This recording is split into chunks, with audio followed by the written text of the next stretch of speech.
नमस्कार, आदाब, सत श्री अकाल। सबकी ज़ुबान पर वही एक सवाल, आखिर मिथुन दा ने क्यों थामा बीजेपी का दामन? तो चलिए आज कोशिश करते हैं इस सवाल का जवाब ढूंढने की। ज़्यादातर लोगों को ये बात हजम नहीं हो रही कि मिथुन दा बीजेपी में शामिल हो चुके हैं। आखिर क्यों?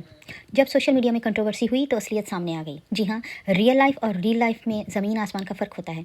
मिथुन दा ने 100 से ऊपर ऐसी फिल्मों में भूमिका निभाई है जहाँ वो अपनी बहन की इज्जत को ना बचा सके, लेकिन रियल लाइफ में जब ऐसी परिस्थिति आ जाती है तो इंसान आकाश पाताल का फ़र्क भूल जाता है। शायद यही वजह थी कि इज्जत बचाने की बारी आई तो मिथुन दा ने बीजेपी में शामिल होना सही समझा, क्योंकि इस बार इज्जत फिल्मी बहन की नहीं, असली बेटे की बचानी थी। मिथुन दा के बेटे महा अक्षय पर अक्टूबर 2020 में बलात्कार और जबरन अबॉर्शन यानी गर्भपात के आरोप लगे थे।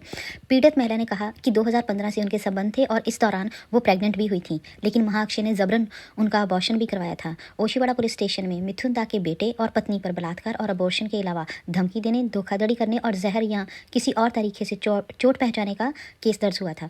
5 महीने बाद मिथुन दा बीजेपी में शामिल होते हैं। हो सकता है मिथुन दा ने सोचा होगा कि बीजेपी ने बड़े बड़ों के ऐप छुपा लिए। बीजेपी में शामिल होना मानो गंगा नहाना है। जैसे कि पूर्व केंद्रीय मंत्री पी चिदम्बरम ने बीजेपी पे व्यंग करते कहा था कि बीजेपी एक ऐसी नदी है जिसमें डुबकी लगाने से सब पाप धुल जाते हैं।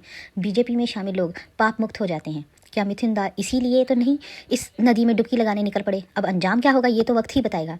दूसरी तरफ सुनने में आ रहा है कि सीनियर तृणमूल कांग्रेस लीडर सुगाता राय के अनुसार मिथुन चक्रवर्ती को बीजेपी की द्वारा धमकियां दी जा रही थी, इसीलिए उन्होंने राज्यसभा की सीट छोड़ी और अब वो बीजेपी में शामिल हो गए। असलियत क्या है ये तो वक्त आने पर पता चल जाएगा। इन सब बातों में कितनी सच्चाई है ये जानने के लिए आप अपने विचार ज़रूर कमेंट बॉक्स में लिखें और सुनी अनसुनी खबरों के लिए साथ जुड़े रहें। शुक्रिया, आदाब, शब्बा खैर।